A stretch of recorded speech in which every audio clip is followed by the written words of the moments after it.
about damn time if you ask me, old Steven. I mean, at least since last year's Pandemonium, Uncle Sam has been making his presence felt widely here in the UWA by sabotaging matches, interfering, ranting about all this stuff, giving his typical diatribe that always goes about, saying how UWA needs to be more PG. We gotta, supposedly how UWA doesn't adhere to the status quo, and supposedly that's infecting the minds of Americans all over this great country. Of course, that's Uncle Sam's belief, and crying out loud, if he's gonna think twice that he can shove that boot down our throats, he's sadly mistaken. Over the years, he used to make fools of all the UWA fans, but of course, brainwashed Filmo, forced his older brother by joining his faction, and now he ensnared the Taxman services as well in recent weeks. We've seen Big Brother 2.0 carry out random heinous attacks backstage to the UWA originals, including the Enforcer. And of course, Uncle Sam, after the Monsters of Destruction, after they turned their backs on Big Brother 2.0, he was sent everywhere. Now he has 2 new replacements. But so far we've seen that the Taxman was one of those replacements. So who's that fourth man that he's been talking about all this time?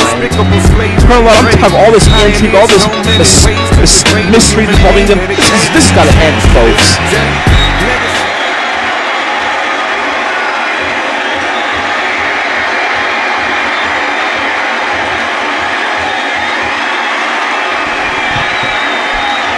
This is too. Oh, look at this!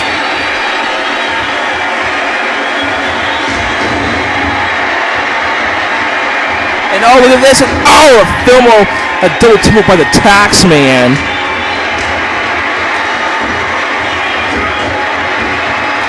Most delete my big ass.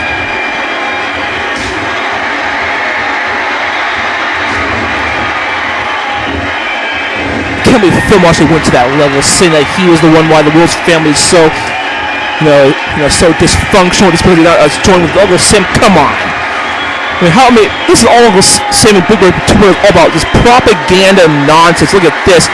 This could be the red, white, and blue right here to the Enforcer. Oh, wait a minute! Thank goodness! Look at business about to pick up. And that's what I'm talking about. It's like the UWA originals, the 2 men that pretty much revolutionized, they're pioneers of this great company. Of course, Ross River and Mitchell, and of course Ace of Spades, Luke Fowler, 2 friends of Enforcer from high school, who of course would always come for a fight. Look at this, taking a fight to Uncle Sam, the Taxman, and Filmo. Now even the playing field here. Oh, look at this, with women's single move says last year's Pandemonium by the Enforcer. Look at this, folks. And sit down! Cousin Uncle Sam to sit his ass down after that maneuver. Thank God for UWA Originals, this high tone out here coming to the aid of Nick Wills, the Enforcer. Else you would have just taken that move from the Uncle Sam. As you said, Rockstar, this is absolutely equal playing field, 3-on-3 even, and look what happens now. It's even. They're getting their asses handed to them. Talking about, folks. And oh wait, look at that. This music goes bonus to one person. There goes powerhouse Steve Hebert, also a UWA original. How Steve Hebert in recent weeks, with the Enforcer, has been lobbying to lend his assistance against this war against Big Brother 2.0. Man, it's about, Steve Hebert, when he's going to bring the heavy hit, he's going to bring the big guns. Look at this. Oh, look at this, the Taxman over receiver. Oh, hits him with that steel chair. My goodness, folks. And Steve Hebert all taking care of business on the Taxman. Look at this. And, oh my, DDT onto the chair on the outside concrete floor as well. And now we have a 4-on-2 situation after the Taxman has been taken out. Uncle Sam being elevated, just throws him down at double arm choke slam. Now double teamwork. I don't know what happened there, but momentary distraction from the UWA Originals and Steve Hebert. You saw, of course, the Enforcer. He wants this whole thing to end between the UWA Originals and Big Brother 2.0. As you see Luke Favre, that crossface applied on the film. Of course, those two are far from strangers. I mean, all these two factors have been feuding ever since last year's Pandemonium. This has to come to fruition once and for all. The Enforcer spoke for everyone of all the way originals, all the way wrestlers, and all the fans for that matter. We're tired of all this sabotage from Big Bird 2.0. We're tired of all this. It needs to end at some point. Boy, that's why the Enforcer called them out. Look at this. And look at this. Luke Vaughn hitting Ace of Spades on the Filmo there. And shades of Halloween Night Bash of last year. So much action going, even if allies accidentally grabbing each other. And now Luke Vaughn going for the referee for no damn reason. I don't know if it's them grabbing each other, but I just think that they're... I don't know what that, folks. What the hell did Luke just do? I think this was a miscommunication or as what we call in the wrestling business, a botch. And look at this, unfortunately, looking on as soon as boys take care of business here. I think Steve Hebert, Luke Fallon, Ross River, and Mitchell, I'm sure going to have no problem finishing up Uncle Sam here tonight.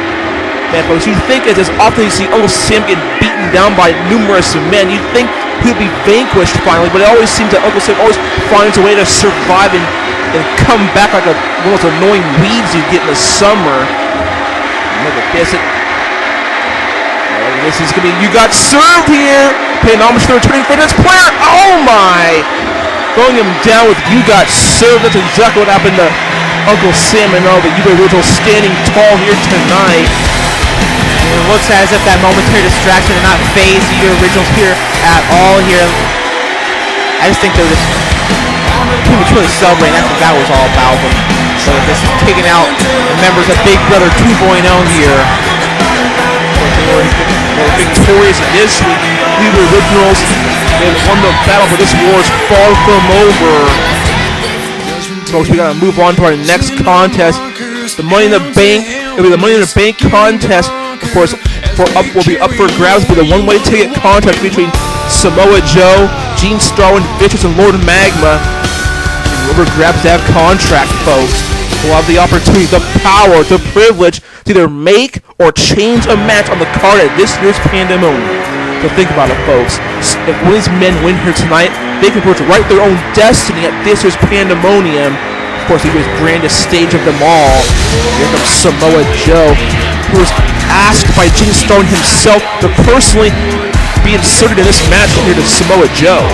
The following contest is the one-way ticket Money in the Bank ladder match. Now approaching the ring, from American Samoa, weighing in at 285 pounds, the Samoan submission machine, Samoa Joe. Of course, since Gene Starwind won Square of Despair, he was the first man announced to be a part of this matchup. After what Samoa Joe did about Square of Despair, Gene Starwind actually asked Samoa Joe to be a part of this matchup. The Enforcer, oh, wait, over there, where the hell did he come from? So he's materialized out of nowhere, it's blindsiding Samoa Joe. And we haven't seen Vaughn Kreed since he got destroyed back at Claim to Fame back in December. So my question is, how the hell did he get here? And what is his doing? What is his bidding here? Of course, it must be probably something in Nation of Violence related, but still, nonetheless. Of course, it's a Nation of Violence related. I mean, for crying out loud, in this match you have freaking Vicious and you have Lord Magma. So of course, we all know Lord Magma and Samoa Joe, they've been at it for a while, along with Rampage. Those three have seen eye-to-eye one bit, but constantly interfering in all their matches left and right. So of course, Lord Magma will bring out Vaughn Kreed to soften up Samoa Joe, and so far he's been very unsuccessful. As you see, Samoa Joe is easily overwhelming Vaughn Kreed, just like you just saw, just like that Claim to Fame, we saw Samoa Joe just destroy Vaughn Kreed. Remember, we all know the history. It's well documented between these two. Who can forget the time of Vaughn Kreed materializing through Samoa Joe off the Hell in a Cell? That was back at Halloween Night Bash 2008, but so much has changed since then. Let's face it, folks, these days, Vaughn Kreed just sucks. Samoa Joe just showing why they call him the Samoan submission machine and why they call him the original Nation of Violence. Oh, a huge hip toss by Samoa Joe. So whatever plan Nation of Violence was thinking of before this match started, obviously completely backfiring here. as Vampiro just made to look like a complete idiot. Wait a minute, completely no-selling that shot here. He's trying to come back, and Samoa Joe not even letting him come back here. He's trying to put him up for the muscle buster out of the corner. Will he do it? And he turns him around, folds him up, and slams him down with that muscle buster. That's got to be it for Vampiro. And that's why Vampiro sucks, folks. He blindsided Samoa Joe, still got his ass kicked. And look at this. Samoa Joe just standing tall here. The lights are going out. Now who's this? Come on, Lord Magma. No, it is Lord Magma. Wait a minute, Lord Magma got his hands throttled on Vampiro and is sent him to hell. My goodness, folks. Lord Magma himself, Hell's Gatekeeper, sending Vampiro's own brethren of Nation of Violence straight to hell. That's right. And my goodness, folks, I mean, for crying out, what is going on in the mind of Lord Magma, sending Vampiro, his own Nation of Violence member, straight to hell like that? Oh my goodness. Probably because Vampiro couldn't get the job done, and if anything, it just fired Samoa Joe even more up. Coming down the aisle, representing the Nation of Violence, he hails from Transylvania. He is the Enigma, Big Vicious. Man, if Vampiro can get the job done, man, for the Nation of Violence's sake, hopefully Vicious can. Of course, it's well documented, you know, where Vicious lies in the Nation of Violence. Obviously, he and Vaughn Kreed do not see eye to eye in one bit. Both these men are going back and forth, accusing one another of being the man responsible for taking out, Gene Stone with a lights going back at Bloodshed, of course, defying the order of the Master Ring. And who does that is obviously going to get fired. But yet, I mean, it can go either way, folks. If who really attacked, Gene Stone, I mean, we saw the first one, it showed someone like it showed Vampiro the aneurysm, which really means two conclusions. Either it means it was Vicious with the aneurysm to make people think it was Vaughn Kreed, or was Vaughn Kreed dressing up as Vicious to make people think it was Vicious who attacked Gene Starwind. But either way, we gotta get to the bottom of this. The Enforcer's been pleading with eBay fans, so hopefully if there's any fans to come forward who attended Bloodshed on the opposite side of the ring in the front row who had a camera, we can finally shed some light on who really attacked Gene Stone, this man right here back at Bloodshed. Of course, whoever attacked Gene Stone definitely cost him the UWA Championship, and obviously pissing off Gene Stone in the process. On her way to the ring, from Toronto, Ontario, Canada, he is the only Grand Slam champion in UWA history, the urban legend, Gene Starwind. Kind of loud, folks. Here comes Gene Stone, who's pretty much done it all here in the UWA. And of course, in a couple of months, he's going to have an opportunity to the main event, the biggest CPV of all time, Pandemonium 11, unless one of those three opponents here tonight gets that Money in the Bank contract and decides to take the place of Gene Stone in the main event at this year's Pandemonium, which could easily be a possibility. Who can forget, in 2004 when Ross Riveter Mitchell, he won the Scrub to Spare match with the Enforcer Nick Willis. A couple months later, won the one-way ticket briefcase, and he inserted himself in the main event, that triple threat match against Ross Riveter Mitchell and Blue Angel for the UWA Championship.